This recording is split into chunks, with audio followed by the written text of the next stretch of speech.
That was incredible. Yes, I, I always say, I wish I could still do that. All right, great group today, and thank you for that prayer, the Charlie Kirk. I was touched by the prayer, but was more touched by his life. And as you know, we are not living in our house right now. We're living in my wife's lake house. We're not in her house in Dallas is being repainted, and so we're living in her lake house. And so I had the opportunity for the first time in my life on the 2-hour drive back to listen to him and listen to him interact with college students. And in many cases, he stepped into the cesspool of liberalism to talk about Christ. And I'm impressed by the fact that he is an evangelical, and we call ourselves evangelicals, but part and parcel to that term is the term evangelism. And, he lived that. And so that, in my email, I talked about, the seed of, the blood is the seed of the martyr's blood is the seed of the church and the seed of Christianity.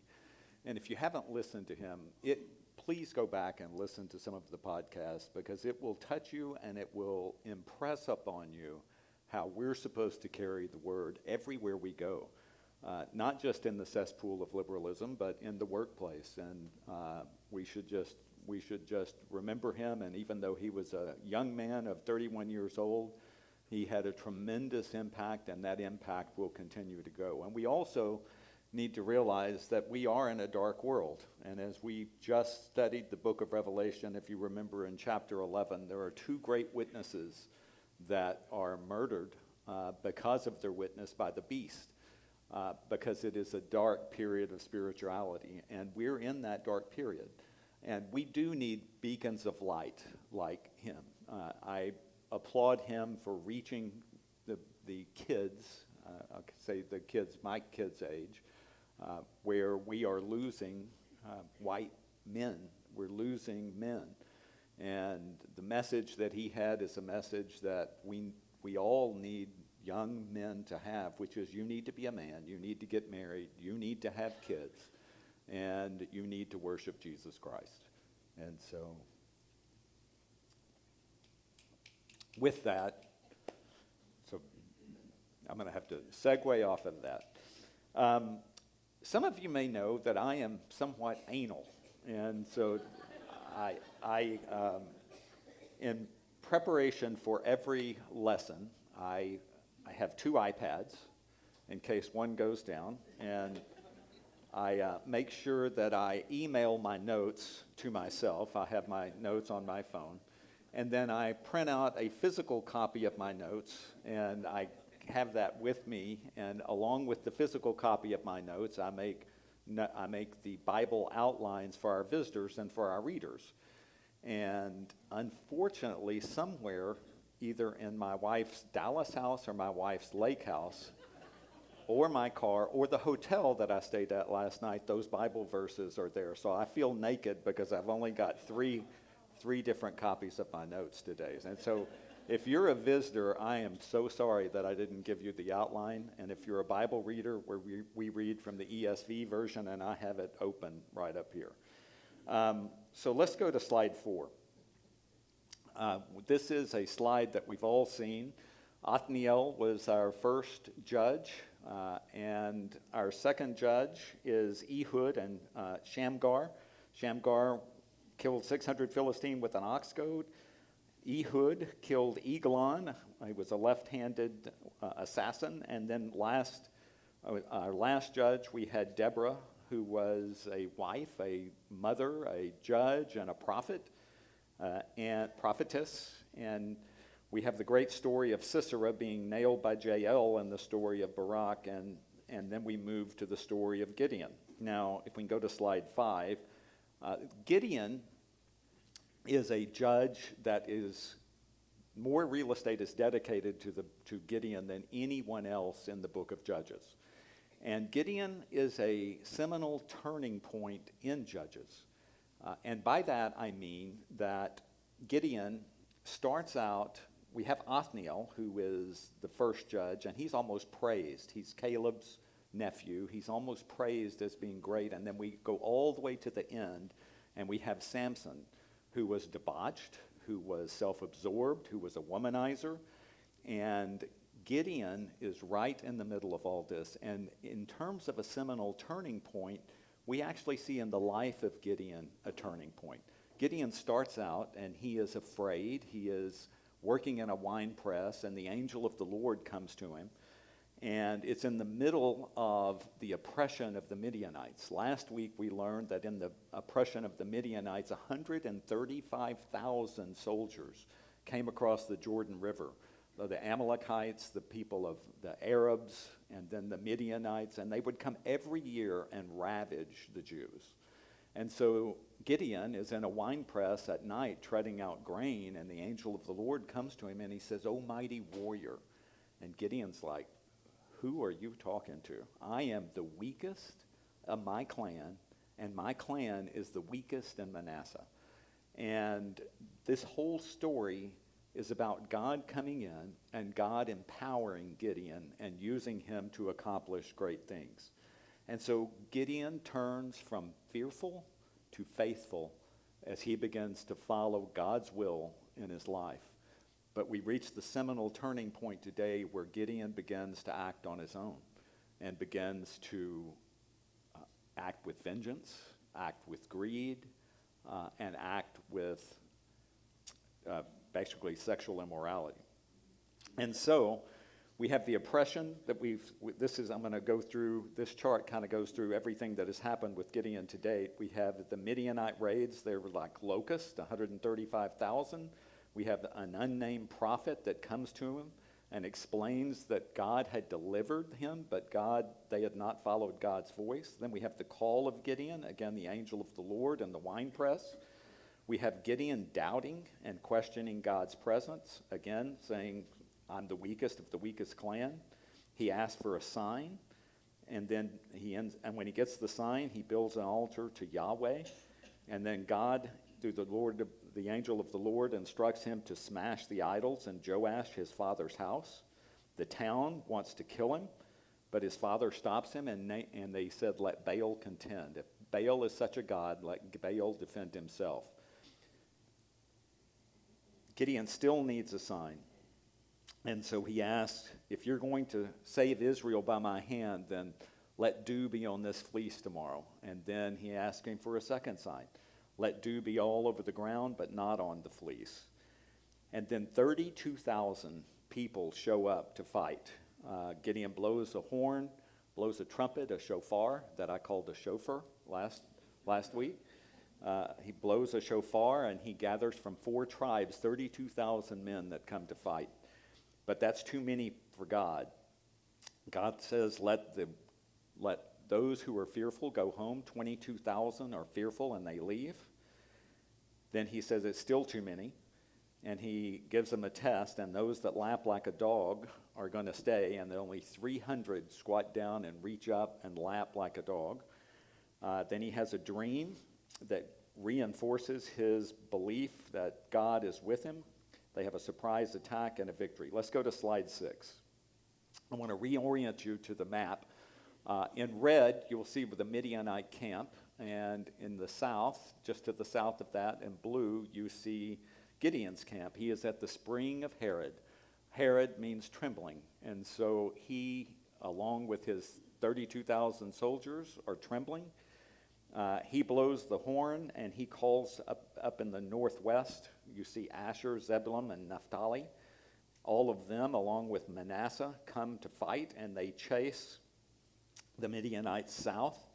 And then today, we see Gideon crossing over the Jordan River. We see Ephraim, who was not involved in the original battle, and they are upset because they were not invited to participate.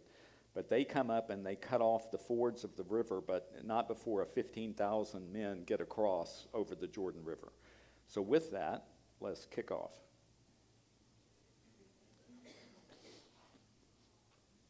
Then the men of Ephraim said to him, "What is this that you have done to us, not to call us when you went to fight against Midian?" And they accused him fiercely. And he said to them, "What have I done now in comparison with you? Is not the gleaning of the grapes of Ephraim better than the grape harvest of Abiezer? God has given into your hands the princes of Midian, Oreb and Zeb. What have I been able to do in comparison with you?" Then their anger against him subsided when he said this.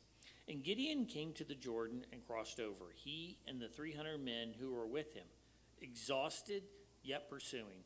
So he said to the men of Succoth, "Please give loaves of bread to the people who follow me, for they are exhausted, and I am pursuing after Zebah and Zalmunna, the kings of Midian." And the officials of Succoth said, "Are the hands of Zebah and Zalmunna already in your hand, that we should give bread to your army?" So Gideon said, "Well then, when the Lord has given Zebah and Zalmunna into your hand, I will flail your flesh with the thorns of the wilderness and with briars." And from there he went up to Peniel and spoke to them in the same way, and the men of Peniel answered him as the men of Succoth had answered.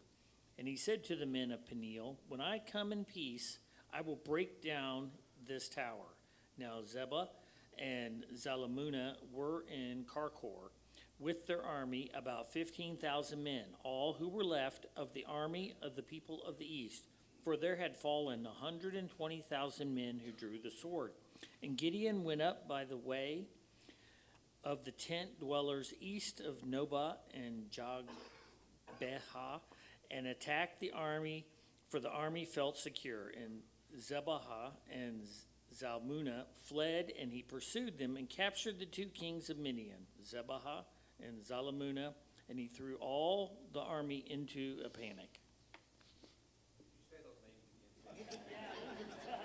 So for those that are online, Don wants to hear those names again. I only have 6 grandkids, but I'm praying that we have 2 more named Zebah and Zalmunna. All right. The men of Ephraim come. So if you remember, let's go to Judges 6. This is 2 weeks ago. Now the Midianites and the Amalekites and the people of the east. Keep that in mind. The people of the east are Arabs. So we have 3 groups. The Midianites, the Amalekites, and the people of the east come together. And they crossed the Jordan, and they encamped at the valley of Jezreel. But the Spirit of the Lord clothed Gideon, and he sounded the trumpet, the shofar, and the Abiezerites were called out to follow him. That's his tribe, his clan, And he sent messengers throughout all of Manasseh. That is his tribe. And they too were called out to follow him. And he sent messengers to Asher, Zebulun, and Naphtali. So those 4 tribes are the tribes that he called. He did not call Ephraim. And so for some reason, Ephraim is mad about that. Now, it's possible that because he is from the tribe of Manasseh, both Manasseh and Ephraim are sons of Joseph, that they feel like they should have been in the battle together. But more likely is that when they first overcame the 135,000, there were many spoils. There was much to gain from in gold and weapons and camels and all of those things. And so it's possible that Ephraim was just mad that they weren't able to participate in that original victory. But when he comes to him, he responds. He said to them, "What have I done in comparison with you? Is not the gleaning of the grapes of Ephraim better than the grape harvest of Abiezer?" And what he's saying is that you're going to get more loot. You're going to get way more than me. And what am I to you? Abiezer is the weakest clan. I'm the weakest of the weak. And when he said this, he calmed them down.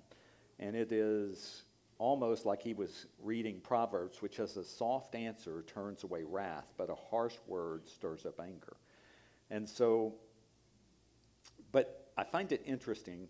Let's go to slide 9. I want to bring back a chart that we had studied in the book of Numbers. Does anybody remember that chart. So keep in mind, he's called these 4 tribes. So that would have been Manasseh. Let's start at the bottom. That would have been Manasseh. That would have been Asher. That would have been Naphtali and Zebulun. We're just kind of moving up. So this is 2 different censuses. That's hard to say, easy for you to say. 2 different censuses that took place in the book of Numbers. This is the census of the fighting men over 20 years old at the time they head out into the wilderness. And after 40 years, when they're ready to go back into Israel, God tells them, take another census. And you can tell how the tribes had changed. So this second census on the right is very close to the amount of fighting men they would have had available to fight. And if you add up the numbers, Zebulun, Naphtali, Asher, and Manasseh, those numbers on the right, you get 212,000 men. There were only 135,000 Midianites, Amalekites, and Arabs that had come to fight. They had 212,000 men. But when he blows those horns for people to come help to fight, only 32,000 show up. And of those, and remember the first calling, of those, 22,000 are too scared to fight. And he's left with 10,000. And of those, 9,700 don't know how to lap like a dog. They bury their face in the water. And there's only 300 left. And so Ephraim, you notice, many of the pastors that I listen to, on my daily walk, I listen to verse-by-verse teachers. Many of them say, well, Ephraim was the second biggest, and they were offended because they're so large. And you'd be shocked how many say that. But Ephraim's only 32,000. That wasn't it at all. I think they just wanted the money from the loot from this thing. So let's go back up. So they cross over.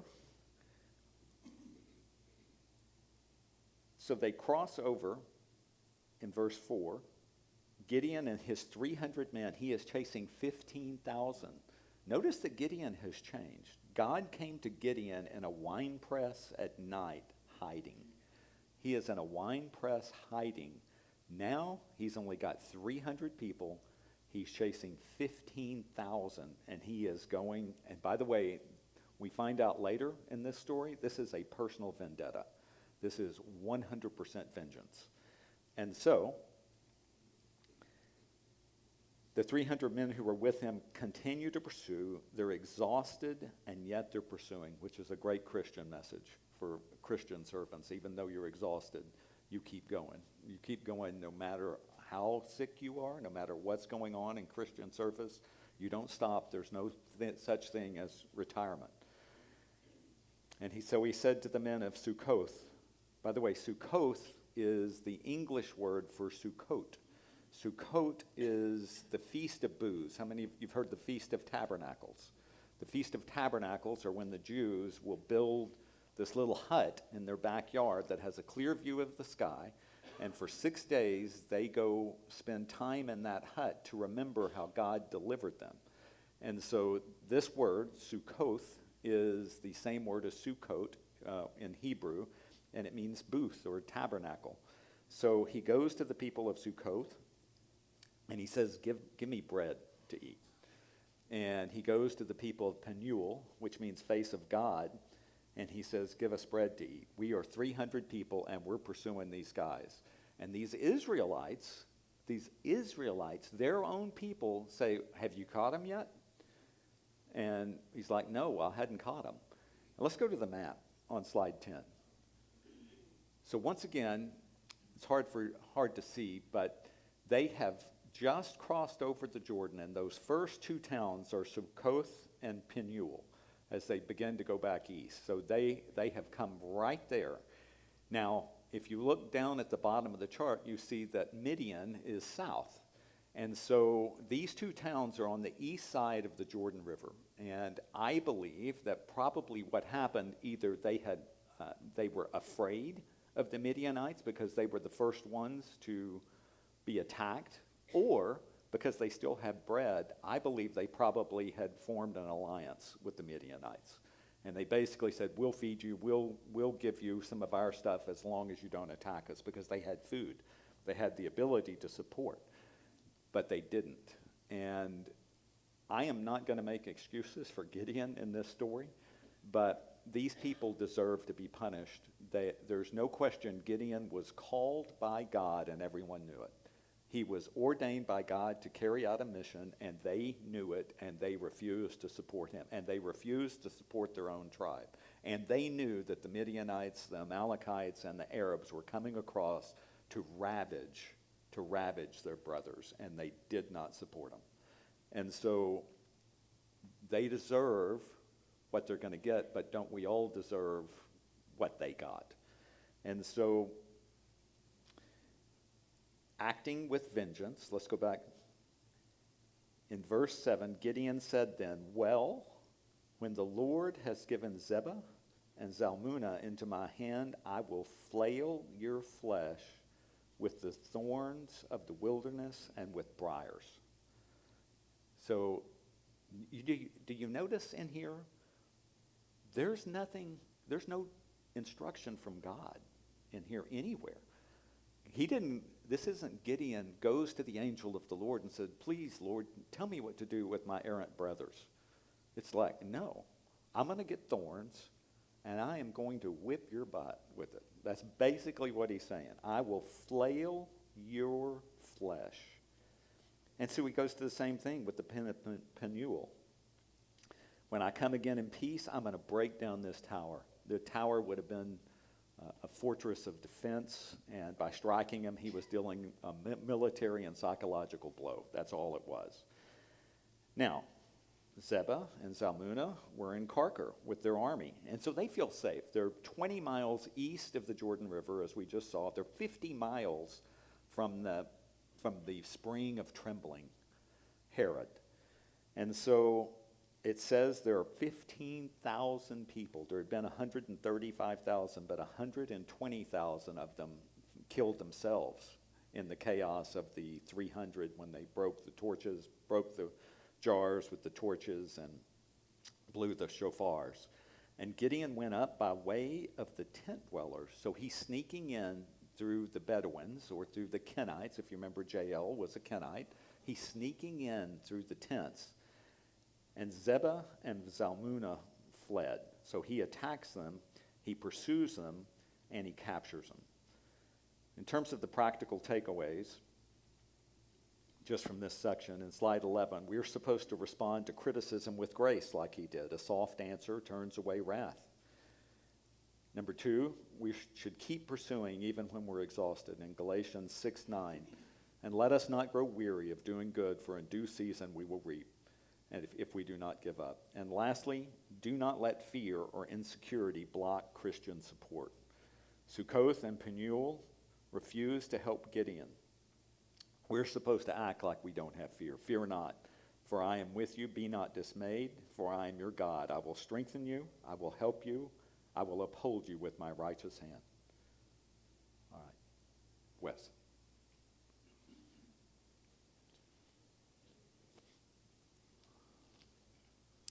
Then Gideon the son of Joash returned from the battle by the ascent of Heres, and he captured a young man of Succoth and questioned him.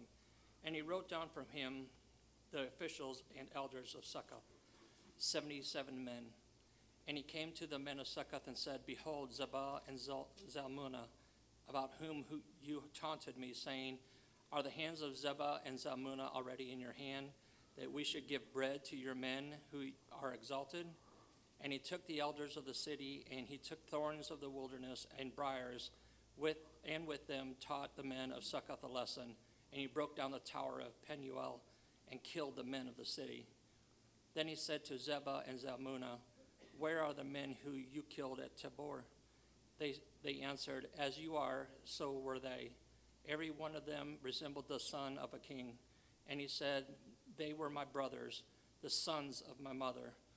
As the Lord lives, if you had saved them alive, I would not kill you. So he said to Jether, his firstborn, rise and kill them. But the young man did not draw his sword, for he was afraid, because he was still a young man.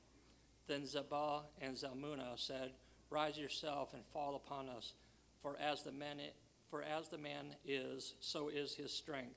And Gideon arose and killed Zebah and Zalmunna, and he took the crescent ornaments that were on the necks of their camels.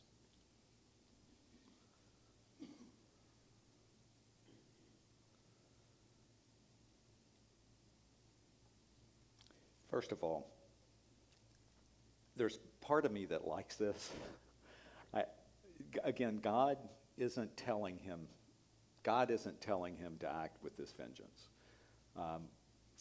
As Ken, who's not here, Ken says I have a little bit of Jew in me because I always try to figure out what the Jewish perspective is from the rabbis on this, and whether Gideon was actually operating within the confines of what the Jews find acceptable. And you'd be shocked, but the rabbis have no consensus on any of this. What they do believe that when it says that he taught the men of Sukkoth a lesson, what that means is that he beat them to death. That he went out and he got thorns and he got briars and he beat these men until they died. And he tortured them. And we see the same thing in Penuel, that he went after them and he killed them, all of them. God is not in this anywhere. God is not giving him instructions. But on the same hand, there was a concept, and how many remember the term goel? Go kinsman redeemer. A kinsman redeemer we tend to think of in the story of Ruth, right? When a brother dies, a kinsman redeemer will take on his bride as his wife. But a kinsman redeemer was also one, the goel was also the one that was supposed to get revenge, act with vengeance on someone that killed their family.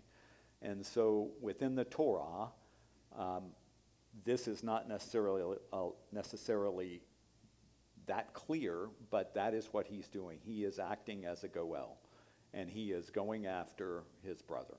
But we also see on the flip side that this entire 300 men that he's driving through is solely vengeance. He is going after these two people.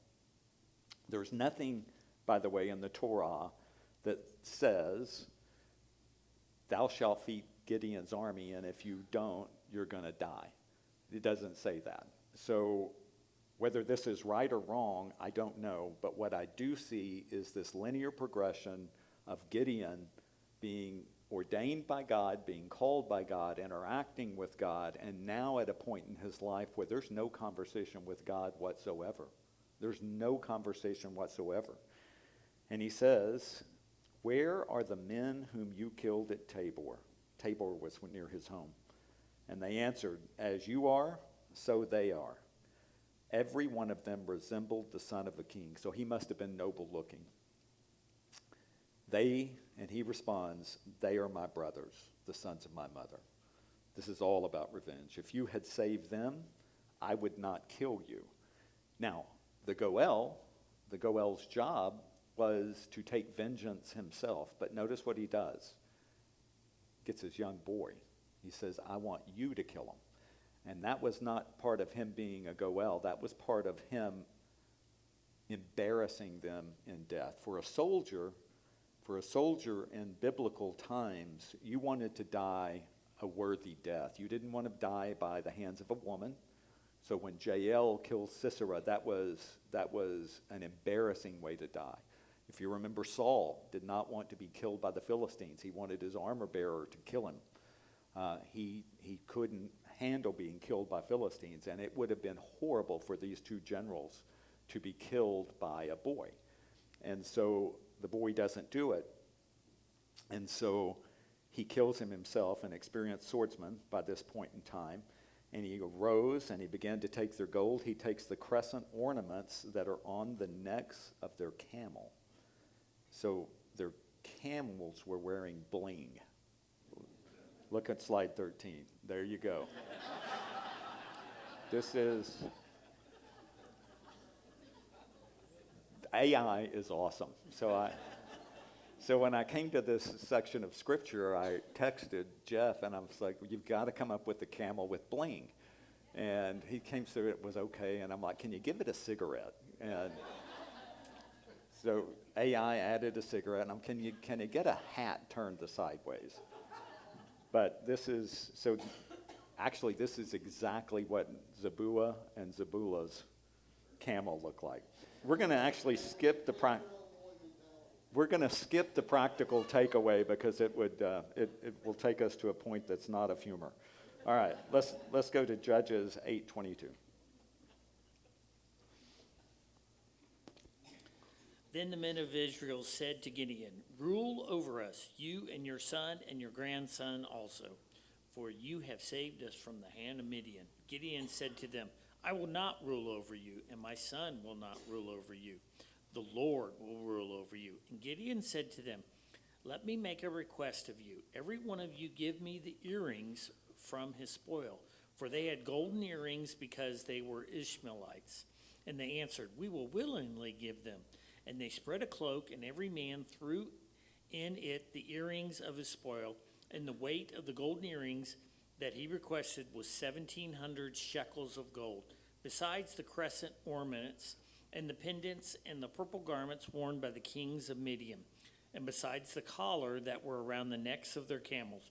And Gideon made an ephod of it and put it in his city in Ophrah.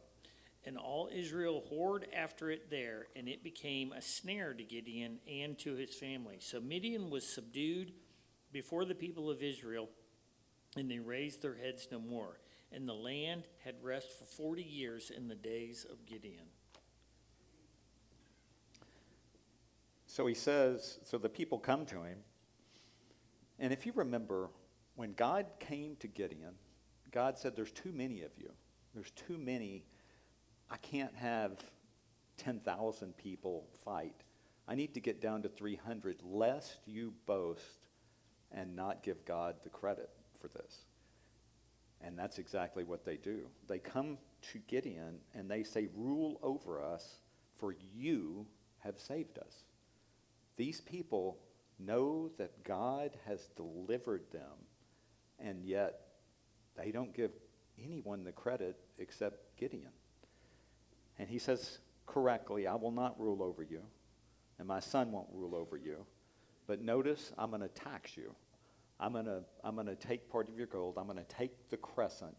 And by the way, I should have, when we were talking about bling, I should have talked about this crescent. This is one of the earliest references to the Arabs using a crescent as a symbol. Like the Jews, the Arabs have a lunar calendar. A lunar calendar starts with a new moon. And so the Jews years ago changed their calendar to add a leap month every 7 years or so that they would not get off track, because the lunar calendar doesn't have the same number of days as the solar calendar. It's got like 360. And so the new moon is a almost blacked out moon. And then the first moon that appears after that is the crescent moon. And that symbol has become used that was representative of the symbol of the moon, the symbol of the sun, the moon god. His name is Sin. And it has close connections with Allah. And so even to today, many countries in the Arab nations still use the moon. The Ottoman Empire started that. And that crescent moon represents a new beginning. It represents a new horizon, new things to come. And so that's what the crescent means in here. It says that they had golden earrings because they were Ishmaelites. And again, many of the commentators that I listen to say that this term Ishmaelites had become used for all of the people, the Midianites, the Amalekites, and that's just not right.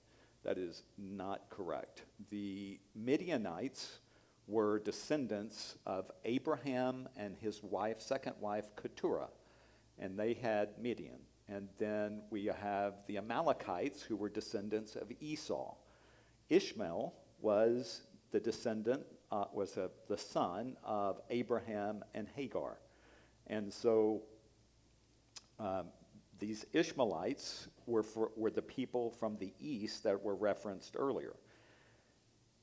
And he answered, and they spread a cloak, and he takes in the earrings of the spoil, and it's 1,700 shekels. That is anywhere, depending on the measurement, 45 to 70 pounds. And using the closing price of gold as of Friday, and if it was 50 pounds, that is $2.5 million of bling that has been turned into an ephod. Now let's go to the ephod on slide 16.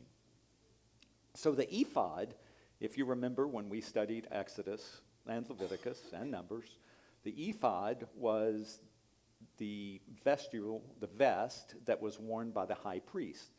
And in the vest, you'll remember there was something called the Urim and the Thummim. The Urim and the Thummim, no one knows exactly what it is. Many people believe it was a white stone and a black stone.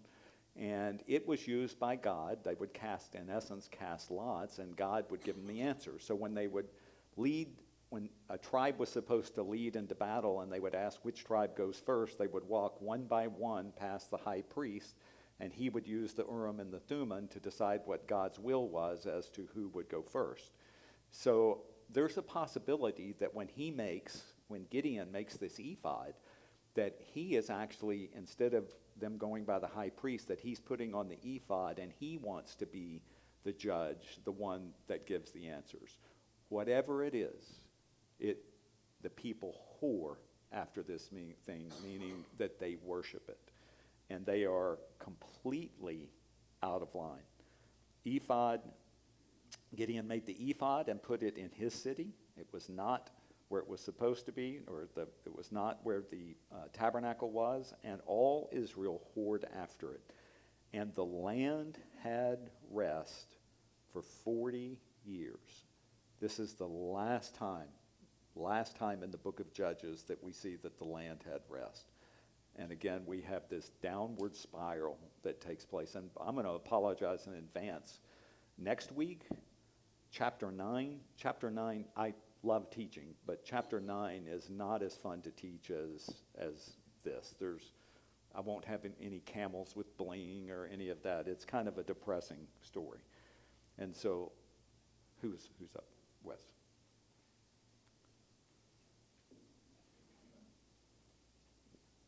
Last section. Jerubbaal, the son of Joash, went and lived in his own house. Now Gideon had 70 sons, his own offspring, for he had many wives. And his concubine, who was in Shechem, also bore him a son, and he called his name Abimelech. And Gideon, the son of Joash, died in a good old age and was buried in the tomb of Joash his father at Ophrah of the Abiezrites. As soon as Gideon died, the people of Israel turned again and whored after Baal and made Baal-berith their god. And the people of Israel did not remember the Lord their God, who had delivered them from the hand of all their enemies on every side. And they did not show steadfast love to the family of Jerubbaal, that is, Gideon, in return for all the good that he had done to Israel. He's very prolific. People get confused and they think that in the Old Testament that multiple wives was actually okay. And nothing could be further from the truth. First of all, multiple wives lead to multiple problems. It's just the way it is. And right off the bat in Genesis, it says, "Therefore a man shall leave his father and mother and hold fast to his wife, and they shall become one flesh." Right from the start, the intended purpose was one man, one wife. Jesus upheld that. It took the Jews centuries to understand it until after the completion of the Old Testament, before they actually became enlightened and realized that there should only be one man and one woman. And that is exactly the way a husband should hold up his wife. He should hold up there shouldn't be 70 sons. There should be sons that are looking at one wife that sees that she's treasured and honored. That is the husband's job. Now, that being said, my wife is not here. One of my favorite, I used to tell this joke, and my wife told me that it's not funny, and so, but I would talk about Solomon. So Solomon had 700 wives and 300 concubines. And I said, you know what the problem with that is? 700 wives. That's the problem, 700 wives. She's like, that was my wife. My wife is, you've got to quit saying that. You sound awful. And I'm like, well, that's funny. It's just funny. The concubine, first of all, the concubine's also a bad model. So, but the concubine in this day and age didn't even share the same tent. They weren't in the same town.